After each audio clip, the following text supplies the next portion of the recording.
go. So, what did you guys think about the seventh episode of WandaVision? Was it good? Was it bad?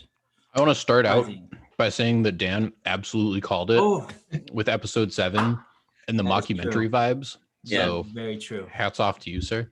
Thanks. I was just thinking like we're gonna get into this period like that's like the confessional scenes were prime for this episode.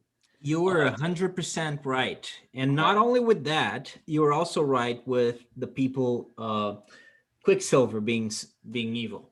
So you're right, double right. Well, I'm not, so I still am on that. I'm not sure if it's 100% confirmed that he's evil. He's at least there because of Agatha. Yeah, it was very iffy. It's iffy. I'm still holding out hope that Agatha is, yes, a villain, but I think there's still someone else at play, but we'll see if that, like, there still might be a third person involved with all of this, but otherwise, this was probably my favorite lore episode as far as the stuff that we got that was pure comic books, so there was so many comic book dump stuff from this whole thing. I have to expose myself as like this was the episode where my comic book knowledge really broke down because so I've been Googling it frantically to be able to participate in the discussion, and Agatha Harkness is the villain. And that's where I was like, I do not know this character. I don't know what's happening. I have no recognition. Well, I mean, you did more than I did, Ian, because I didn't Google anything. I was just assuming that you and Daniel would, educate me. Well, regarding the things that I don't know, because I knew that Daniel was going to know all these characters. So who is this Agatha Harkness person? Well, she has a history in the comics with Wanda. Not necessarily in an antagonistic form or purely antagonistic. So, which is why it's interesting that they're showing her as a full heel at the moment. So, which has me wondering if there's still another twist relating. And I think obviously Quicksilver, Pietro, whoever he is part of that, as evidenced by the stinger at the end. We actually had a post-credit scene in this one. Yeah. Which was a funny one. What did he say? That's how I judge any movie. Snooper's by whether or not there's a sting at the end. Snooper's gonna snoop. Yeah, and so that's where I definitely am wondering. That's where my suspicions come into play. Partially, where I come from the position where Agatha that is not necessarily a villain in the comics. She's not necessarily good either. So having her sort of with the song, it was Agnes all along, right? Which is hopping. That was a great song. How great was that song? Where is that from? It's an original piece. Yeah. But that sounded so familiar though. That reminded me of something like from the 90s, from my childhood. I just didn't know what it was. It sounded so familiar. It was very familiar. And also it reminded me of DuckTales, the witch character. I don't remember her name, but Magica De Spell. Yeah, the evil duck witch. Yeah. Agatha kind of reminds me of her. Like she has like this little dungeon, I would truly have to give you kudos for knowing that one off the top of your head, Dan. I really love DuckTales. All the duck related stuff. We can one day talk about if this Howard the Duck. If we want to keep it, Marvel related, Howard the Duck. But he's technically a Marvel character, isn't he? Yeah, he even appears in Guardians. Yeah. Daniel has an encyclopedic knowledge apparently of this stuff, so he's a great resource. But no, it's a good. I think it's a good. It's a good character to compare to in how they're presenting Agnes now. but again, I'm still sus, and I'm on we're being we're being not red herring, but there's one twist related still to go. And another reason why is because as much as I like this episode, I did feel like the reveal was kind of clunky at first.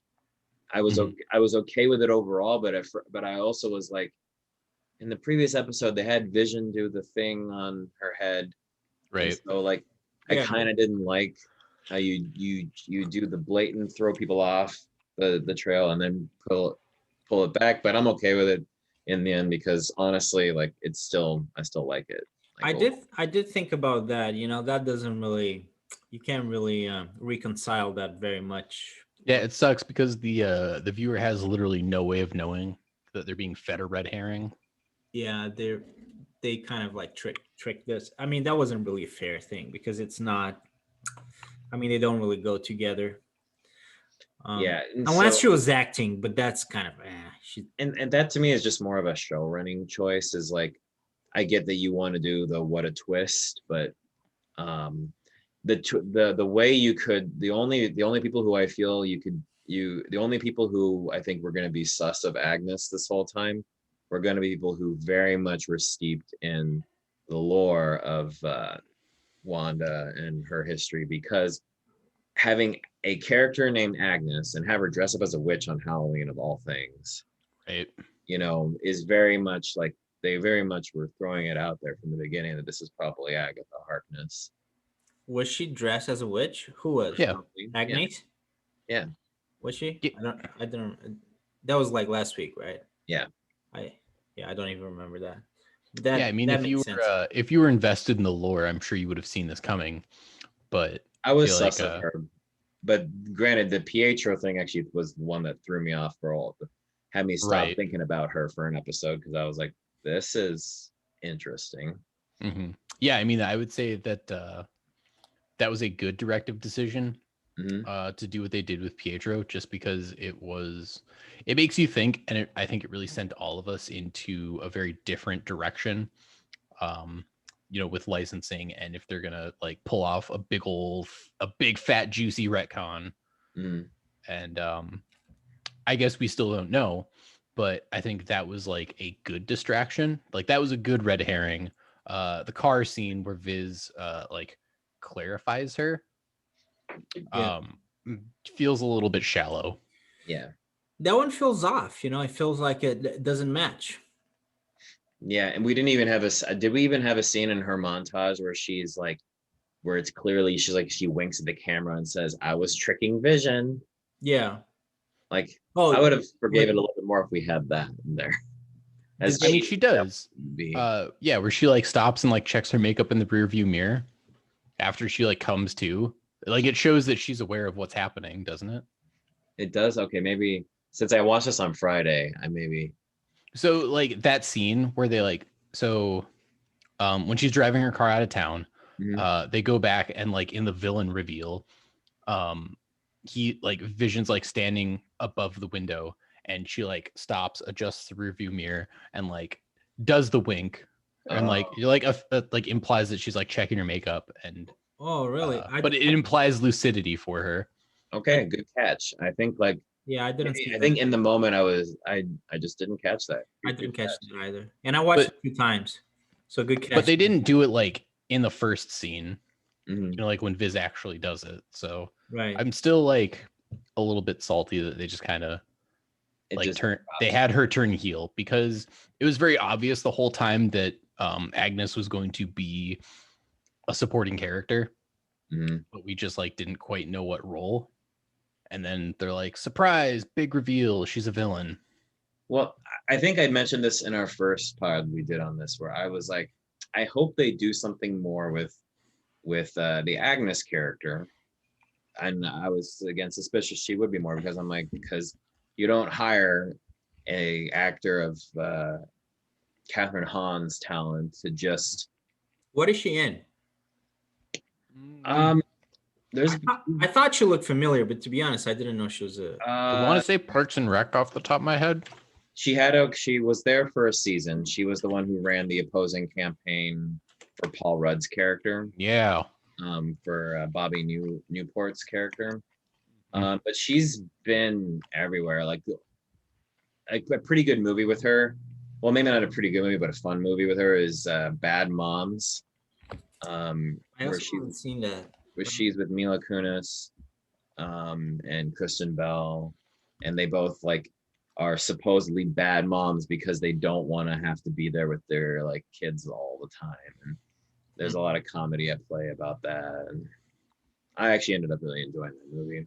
But there's a lot I'd have to look it up. But she's been in a lot of good things. She's always been sort of not necessarily a side character, but like at least a supporting character in a good way.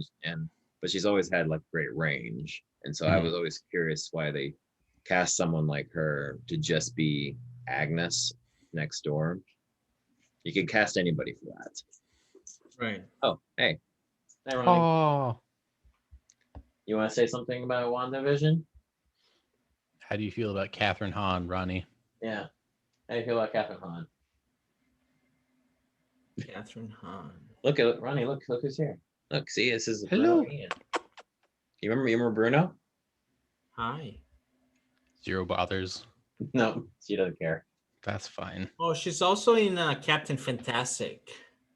Yes, I think isn't she the wife of? They go. She's like the grandma, maybe.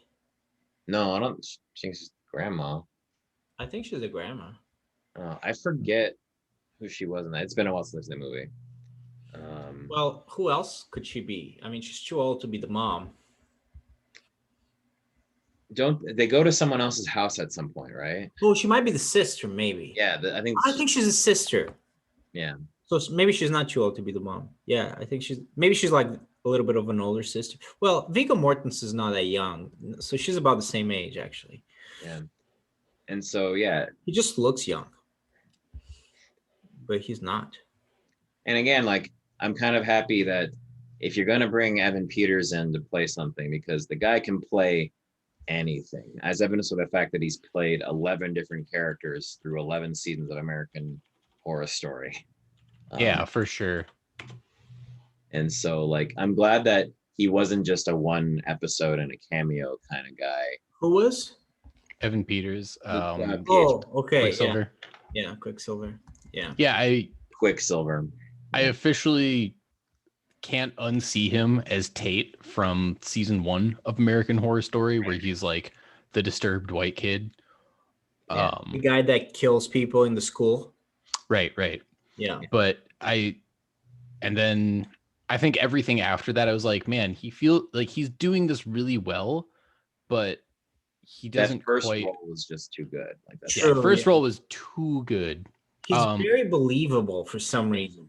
But I feel like, especially in X-Men playing Quicksilver, he was like fantastic. Yeah, no, and, he's so good. And like, I think like the chase scene where he's evacuating everybody out of Professor Xavier's school. That's a standout. Like it's a fantastic scene. It's the kind of thing where you could show people just that clip, and like that's the best part of the movie, bar none. That is, and like in no small part due to his acting. Yeah, and so I have a feeling that like the next episode will be another twist with him, because while it does show her sort of like doing the purple smoke on him, like that purple, I guess, signifies Agnes's magic. Right. Red is Wanda, and there's that book in Agnes's basement has orange, so there's another. Well, hers is purple, isn't it? Huh? Hers is purple. Agnes is purple, but there's a book in her basement, if you notice, that has an orange hue to it. Oh. So we have, I think there is still someone else at play. I think there is. I think they kind of mention it actually at some point. I even wrote it down. It's a very quick mention, but they do mention something about another person being behind it. Well, I think that Wanda tells somebody at some point she doesn't think she can't control it, or at least Yeah. And I even wrote it down, but I wrote down so many things. yeah, Um, I have to wonder. There's got to be something up with also the lack of children. Um, Yeah, I mean, they definitely like touch on that a couple of times, and I think from the time Vision says it in like episode 4, mhm. where he's like, "Where are the children?" Um, and then I noticed it again, like the thought just came up when Darcy is trying to drive the truck back Mhm. to the house, and then there's like the whole crossing of children. It's like this is an interesting use of children within the hex. Yeah, it makes me wonder if like everybody that's within there, like, real yeah, person. they're all scared of, they seem to be scared of Wanda, but I wonder if they have reason to believe that perhaps their children are held hostage. Yeah, I mean, I think Maybe it's I don't entirely know. possible. But by the Uh, way, I remember now. So when Rambo confronts Wanda and they're about to fight, and then mhm. Agnes intervenes, she says, "I don't know who is behind this." Like she says a name. I just didn't recognize the name and I didn't write it down. But she says, "I think it's the guy, the bad guy, the police officer, the colonel." Oh yeah, she was talking about yeah, whatever his name. Yeah, I don't remember, and I didn't write it down. But I think I don't know if she means by that he's behind like the whole thing. I think that's what she meant. I think she figured out. It's a little bit confusing. I thought that scene was a little bit confusing. I don't know if that's on purpose or not, but she's trying to tell Wanda something, but it wasn't very clear and it was very fast.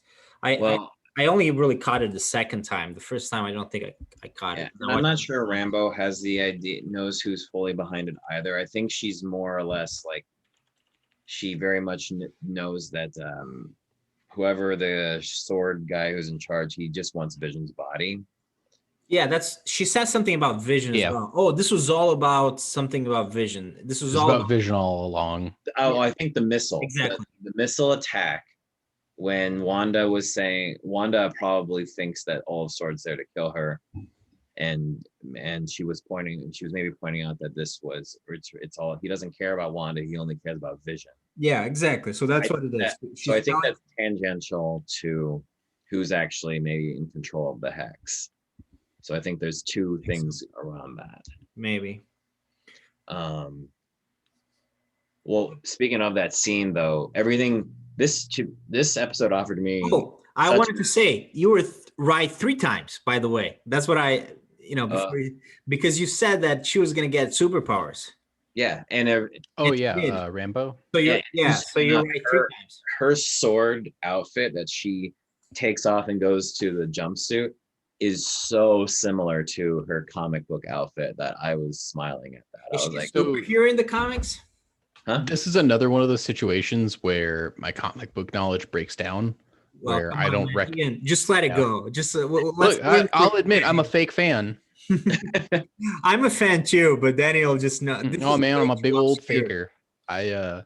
I think Monica Rambo is a sick ass character, but I couldn't like I recognized it was like, oh, that's how you get superpowers by walking in and out of a molecule or rearranging force field. But I Well, What I couldn't like tell is you which what I super like is they gave character. her a moment when she was going through the change, is that she had to have a moment where she had the focus to actually Yeah. have the clarity to go through. Oh, it was so sick. Yeah, to sort of give importance to her will and to go through it. They did give her hero pose, the Marvel hero pose, the kneel, the like that's just become their thing now. Yeah, I absolutely couldn't tell you what superhero she is supposed to be though. That's my yeah. What superhero is she supposed? I believe the name is Photon because she's got light-based powers. okay. But she actually is also called Captain Marvel. No, Ronnie, that's my blanket. Hold on. Now, very important. This is actually the one thing that I wanted to ask you guys about, and And I didn't do research because I thought it would be a little bit more interesting to just speculate about it and talk to you guys about it. What is the TV show that they're imitating, if they are imitating a specific TV show? Because Modern Family. Modern Family. I was unsure if it was Modern Family, Parks and Rec, or Arrested Development, because there is a scene that really reminded me of Arrested Development. You know, the the clown slash circus scene. That was so Arrested Development. That is a bit Arrested Development. I was wondering if Arrested Development would be more what we see of next episode, because isn't Arrested Development more 2010? So you guys think it's Modern Family? Why is it Modern Family? Because of the so I think it's like it's the confessional like mockumentary scenes where like you're talking directly to the camera, you're breaking the fourth wall. There's a director that doesn't really exist but is like asking questions, which to me like I can't unassociate with The Office. Like The Office for me is the original mockumentary format. Also, I kind of think that Wanda is very much of the mold of Julie Bowen's character from Modern Family. Like this nihilistic person or what? Just her whole just like not being able to deal with it all. Like she has had when I used to watch the show, that was like her common like confessional thing that she was dealing with. Things were just overwhelming. And so that was her more common confessional that I remember. So it's for sure Modern Family then. I think for sure The Office is a big part of that, especially the talking to the people that are involved and that are filming like that. That happened more in the later seasons of The Office. I think I would actually say that it was the other way around. I think. Oh, really? I mean, subject to disagree, and I haven't, watched The Office in several years, but I would make the argument that the first 4 seasons of The Office are more focused on the mockumentary format, and then the final 4 really break away from that, and they just stick with general sitcom. Yeah. I just remember, was it one of the final season or whatnot, when they had a character who was like a cameraman and he gets involved with Aaron, the receptionist. I thought I remember that being one of the later seasons. But again, I only really watched the show once, and so it's subject. Oh, sure. So is there a decade left? Because it seems that they ran out of decades, unless you're right, and unless they're going to do Arrested Development next. Well, no, actually, you're right. I just looked it up. The Arrested Development was 2003, and I think you were spot on. Then that scene with all the random stuff coming, that does remind you of all the ridiculous. That reminded me a lot of Arrested. Yeah, no, that's a lot. And so the music as well. The music is definitely something that you would hear in Arrested Development. Yeah, I mean, I think they nailed it like pretty well down to like the mid turn of the century format. Like even with the font they chose for episode 7 to be like WandaVision, like that nice clean like minimal serif font, like just very much looked like a. I think it was just Wanda actually, right? Didn't they cut off the Vision part? Which I thought. Yeah, you might be right. Yeah. I thought it was a funny joke. There's no Vision now. Where did Vision go? It was just called Wanda instead of all the other episodes. Yeah. But I think you guys raised a very excellent point that we're out of eras of television unless there's something I'm missing. What are 2010s? I can't think of anything. What are the 2010s as far as there's nothing, man. Oh wait, no.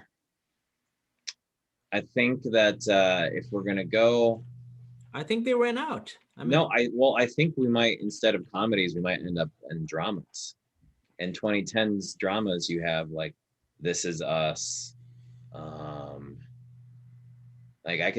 wonder if we're gonna have a switch from the sitcom format to like, because we've had peak drama. The last decade or so has just been like peak drama. Well, if you get it right, we should give you some sort of prize. I don't know. I'm trying to think like what would or something. What I would say, like, off the top of my head, Brooklyn Nine-Nine would be like the next biggest one. But I haven't watched Brooklyn Nine-Nine, so I can't tell you if it does anything inherently innovative with it's just really funny. Sure. I would say maybe also like The Good Place.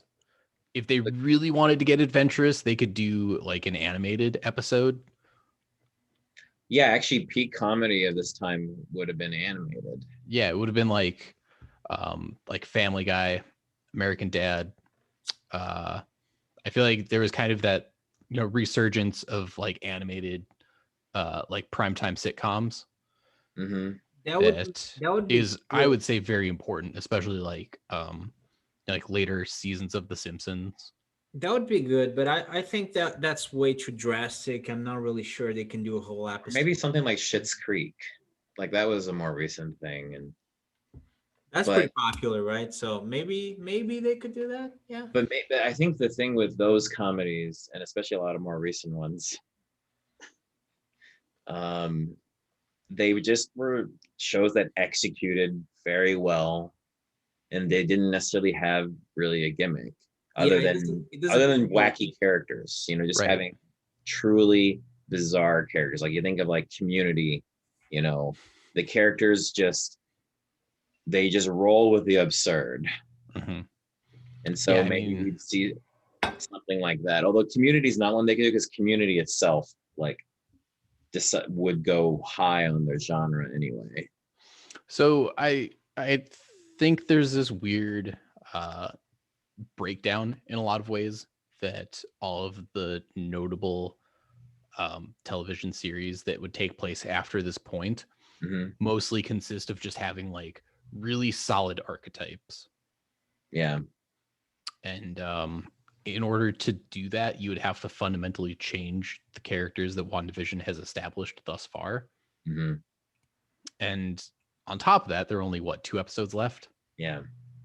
So I could see them spending a lot of time in the next episode focusing on like how things break down and then building to a resolution, and then using the final episode to finish a resolution and then set up for the next piece. So do the second half of, passing the baton to either the next movie or the next TV series that Disney is going to do. Well, and also technically Modern Family was like 2009 to 2020. And so we are kind of at the point where like they've done. Yeah, there's nothing. Yeah, there's no more. Yeah. I feel like they've kind of done it all. And they kind of skipped the 90s.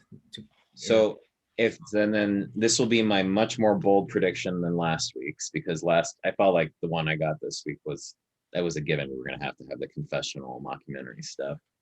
So I think we go drama. Good drama. That's a bold one, but I think you'll probably be right because your record is pretty good. Well, I'm 1 for 1. No, I mean you got, like I said, three right things. I mean, I guess I would say it's low hanging fruit, but it was still like a very good call. Yeah. And as soon as I saw it, I was like, Dan was right, and I felt vindicated for you. Oh, I felt pretty good about that too. But I'm going to be very curious. But yeah, that would be my thing if they're gonna try to change thing up from one to another. But I think you're also right, Ian, that there's a lot to do still, and I'm not even sure they can really effectively use the sitcom model anymore if they actually want to finish telling the story. Because at this point, they do need to talk about Quicksilver. They need to talk about Agatha Harkness, who's behind it. They're gonna need to set up whatever comes next. I mean, there's so many things and these are pretty short episodes, so I'm not really sure they can even. It's probably a good thing that they ran out of sitcoms. Maybe that's why it has 9 episodes. The way this will end is we're gonna have something happen, and they'll have a semi conclusion, but where they'll have the tag that Wanda will return for Doctor Strange in the multiverse of another prediction. Well, I mean that one. Predictions then. Well, we already know she's going to be a co-lead of that movie almost. So. Yeah, I think that's probably what's going to happen. But that's why, like, has me very curious about the orange hue around that book, because Doctor Strange's arch villain is Dormammu, who has this sort of reddish Oh. orange hue. You But I think you don't got know some if they're going to have Dormammu action Dormammu going on in here? Another I think one. there is someone extra dimensional involved here. You Or just can't someone at least. stop, Daniel. You just can't stop making predictions, man. I'll roll with that. I'll throw a prediction out. Yeah. I'll just off the top of my head, I'm gonna say that the hex gets disassembled and a Doctor Strange character shows up and says, "All right, everybody in Westview, stop fucking around. I'm sick and tired of watching this." And then it sets up for the next Doctor Strange movie. Okay. Either Benadryl Cucumber Patch is going to show up and be like, "Everybody stop," or it's going to be Dormammu. But I think you're definitely onto something with the book, because we don't really know what it is yet, and there are a lot of possibilities there. Yeah. That's a good that's a great name for Eggs Benedict Cumberbatch. Yeah. But I think he might show up. Who knows? I think he might show up. I mean, He's in the last they can episode. always have someone come and film a short cameo. Yeah. Sure. And even Agents of Shield, and that was a while ago, but I'm pretty sure. Yeah, he did. Nick Fury was in it at some point. Samuel L. Jackson. Samuel L. Jackson. Yeah. So if they can do it with Agents of Shield, which is a, much lower budget than this, I think. So I think they can. Yeah, I think they can definitely get Benedict Cumberbatch to come in and do a couple minutes. Yeah, I'm just so curious. Like, I just, in my mind, there is a final twist here that they're gonna throw on us. Yeah, there's gonna be a twist for sure of some sort on top of this. Well, Yeah, I think it's a conspiracy. I think there's more than one bad person, because I think Agatha's bad. I think Quicksilver's in it, and I think, but the main villain I don't think was revealed. Well, I think that we're still missing the through line as to what is the driving force of this show. Yeah, and I think grief is a big part of it, which is why I come back to the missing children a lot in Westview, and I feel like there's something still left to be done as to connecting everything together for the through line. And the villain that most people, I think, expected to be the villain of this after a while was Mephisto, who, as a character in Marvel, appears to heroes at their lowest point and basically strikes gives a them a deal with them. proposition. Well, do you think that's impossible now? I think that's very possible. I still think it's possible, and I still wonder if instead of being someone who just appears to superheroes, if the whole town is actually people that are like ensnared in this, if it's not just Wanda. That's what I'm very curious about. Like, what is the through line that ties this together? Well, I think it could still be Mephisto. I didn't know that was a thing, but yeah, he definitely, like, he has a history. That's what he does in Marvel, and he has a history with Wanda. In the comics, he's the reason why her children exist. Yeah, you told us that the last time, but I don't think you. I think they're like he uses a piece of his own soul to help create them. Okay. Oh, another interesting thing is that the kid he also has psychic abilities like Wanda, and I think we had already seen that. But he reads Agnes, and before we know she's the villain or she's one of the villains, and he says, "You are quiet on the inside, Agnes." That's what he says. So there he knew there was something going on with her, but that's still not very clear. I mean, I don't know what that means. Which to me throws into question, like, how real the kids are, because like that makes me think, wait, they're real, I think they're real, right? but they have real powers. They're definitely real, because that's still like a comic book accurate fact that Wanda had twins, Billy and Tommy, that were Vision's children. They didn't really explain how a robot could produce children, but it's that would be a different sort of comic. It's accurate to the comics. Like that's still coming from source material. So I definitely think like there's no doubt in my mind that the final 2 episodes are going to set up for like the next arc. The question is just how they're going to do it, and they could go in a dozen different directions. They could set up for Tommy and Billy to be their own superheroes, and they could start another spinoff from that. I don't think that'll necessarily happen, but it's another possibility. Yeah. I do wonder if the show will end and the kids disappear into the multiverse, and that's why Wanda has to team up with Doctor Strange to find them. Wow, that is another crazy prediction, Dan.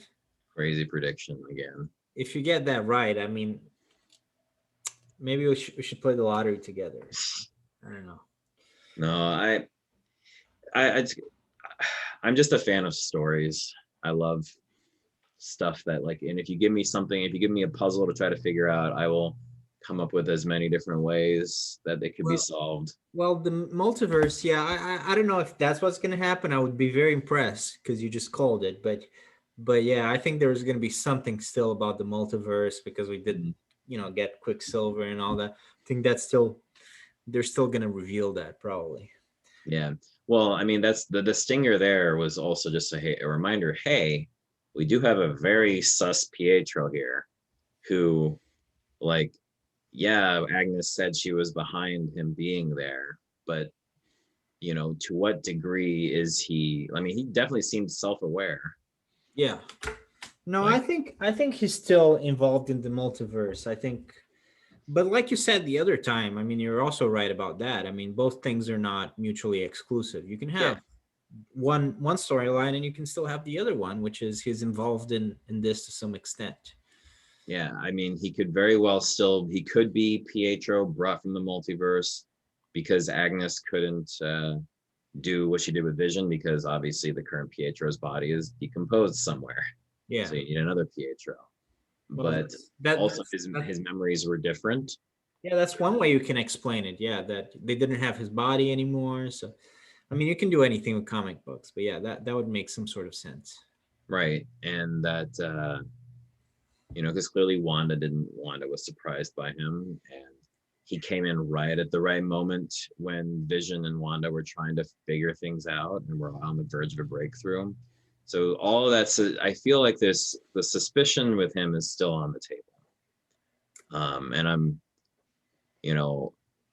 I'm very much here for what these next 2 episodes are going to do.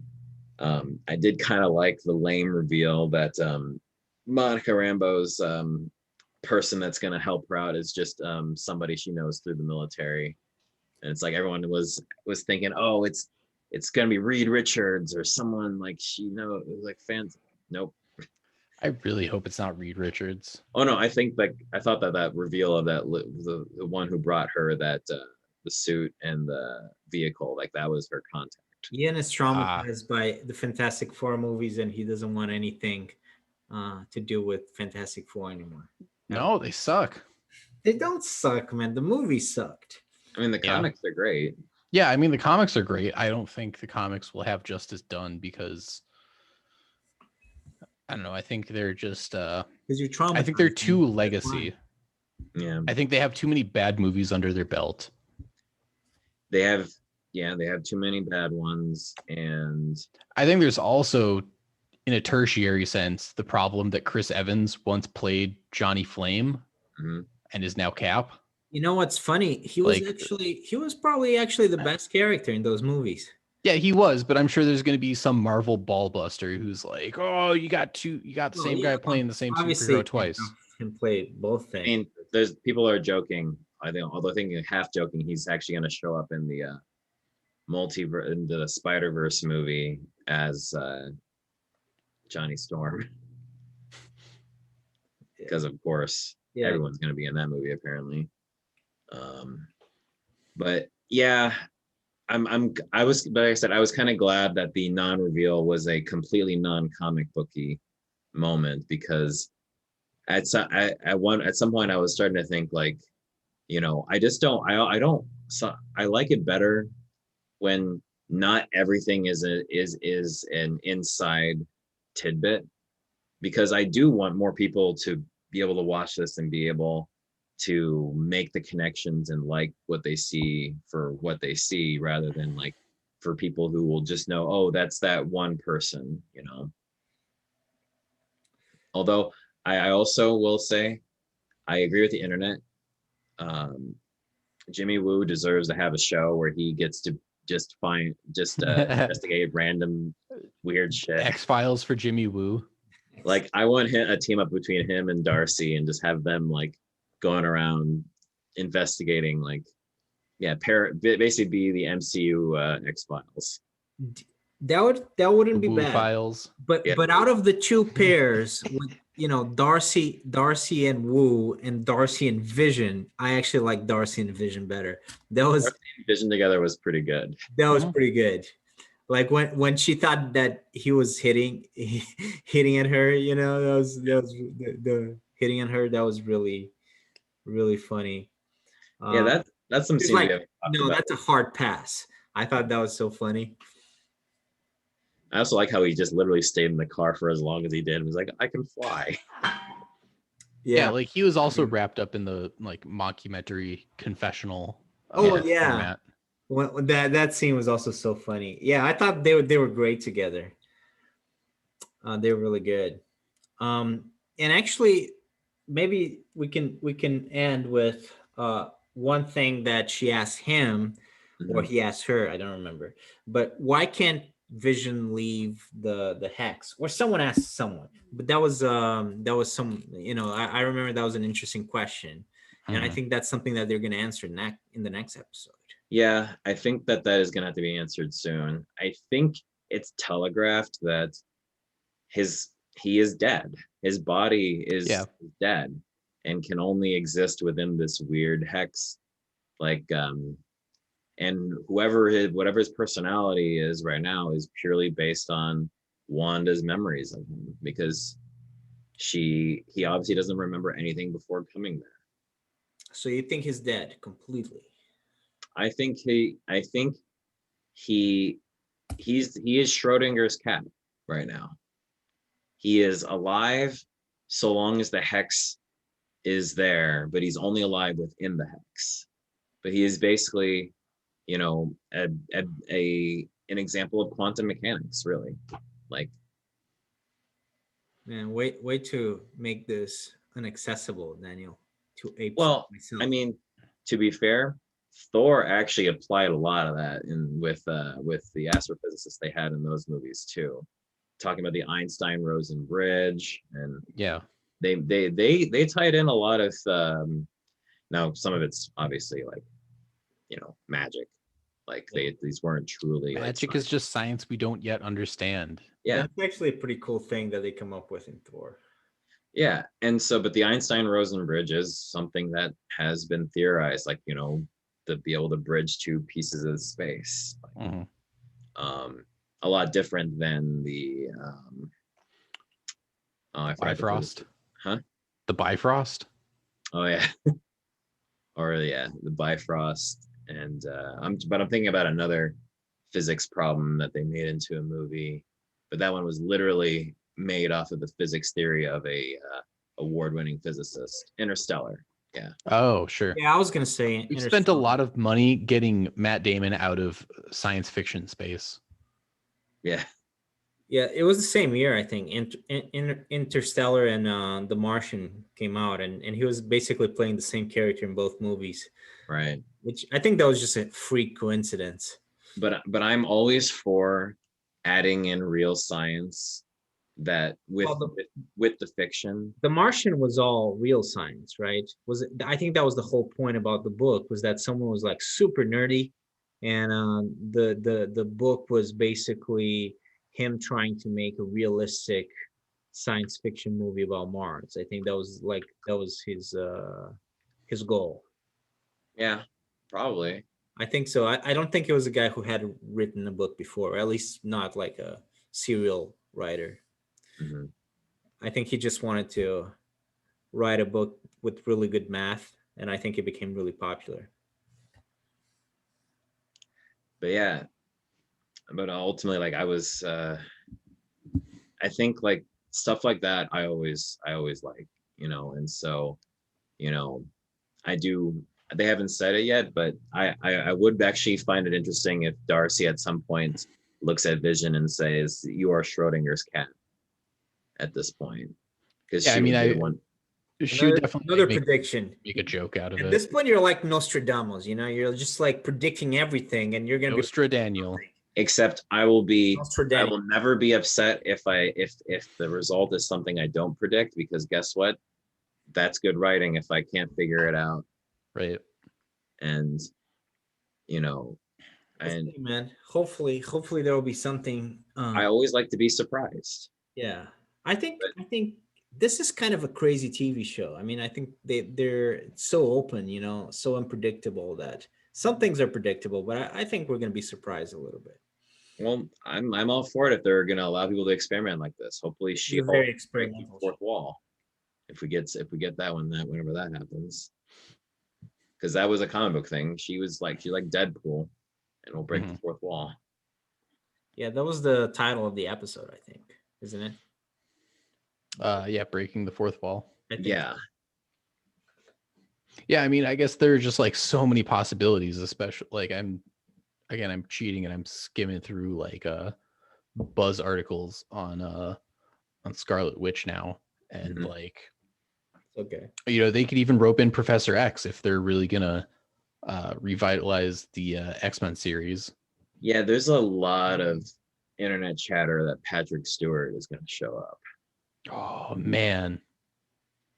If they recast Patrick Stewart as original Professor Xavier, that'd be just too good. Yeah, he's really good, but actually, Magneto is also not Magneto. Ian McKellen. Yeah, he's As Fassbender. Magneto. No, Fassbender is also a pretty good Magneto. yeah, but I think like if it's present time, it's got to be Patrick Stewart or Ian Oh, McKellen. true. Yeah. Well, yeah, because yeah.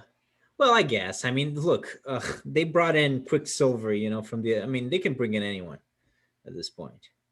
Yeah, that is actually an interesting point that like Quicksilver is the same age as he was during the Fassbender Yeah. movies, and So James. they can definitely bring in Fassbender if they want to. So yeah, But I mean, I think both are good. I like Fassbender a little bit more just because I like those movies better. But well, with that being said, Logan is by far my favorite movie, and that has Patrick Stewart. mhm. My favorite X-Men movie, not movie overall. They were, and it really made X-23. They found a fantastic little ass actress for her. I think it was. I mean, that movie In Logan. really good. Yeah, Oh, I still haven't watched Logan yet. Oh, you haven't? Oh Nope. man, that is the best Marvel movie in my opinion.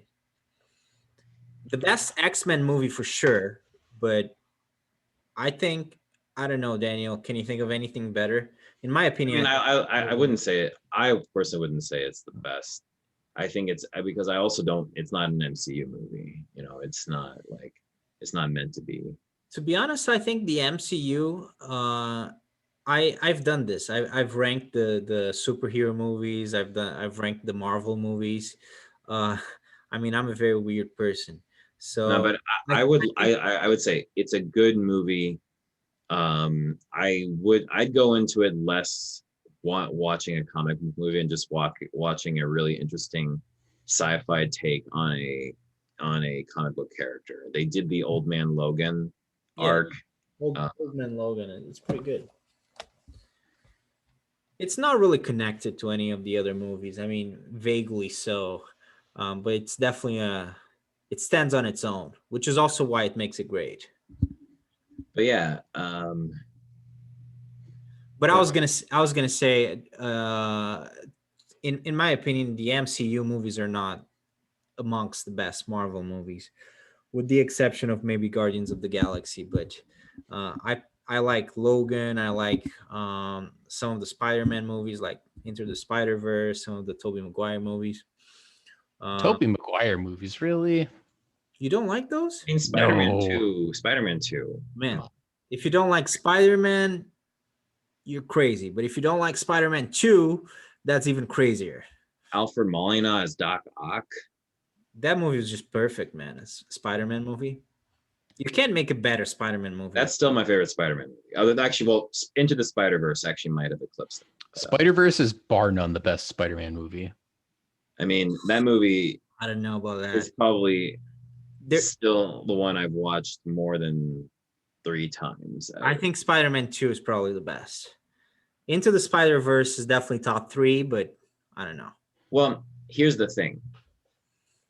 The older Spider-Man movies, they're structurally better, except for the third one, because they actually have 3 acts. Most Marvel movies don't actually have a third act. Most of them, they have an opening act and a long extended second act. I mean, those movies are fantastic, except for Spider-Man 3. But even that one, I like that one. It's just not as good as the first 2. No, I would just say structurally, the reason why I just find Spider-Man 2 to be well made in so many ways, other than the losing powers stuff. That's always been sort of the Spider-Man story I never liked as much. But I think we're on a tangent now, though. Yeah, but who cares? I mean, we're talking nerd, you know. Yeah. But yeah, we should probably end it. It's funny because we make these podcasts and we end up talking for longer than the actual episode. Yeah. It'd be interesting once people start getting back to movies. Yeah, that we because it's a little bit ridiculous. So we got to start talking about movies again, because at that point we actually have a list of movies. podcast in the movie. I do have a list of movies once we get back to that of Awesome. newer-ish releases. All right, so we can keep talking for a little bit, but I'm just gonna end the recording. Thanks for watching, guys. Yep. And we'll be back next week.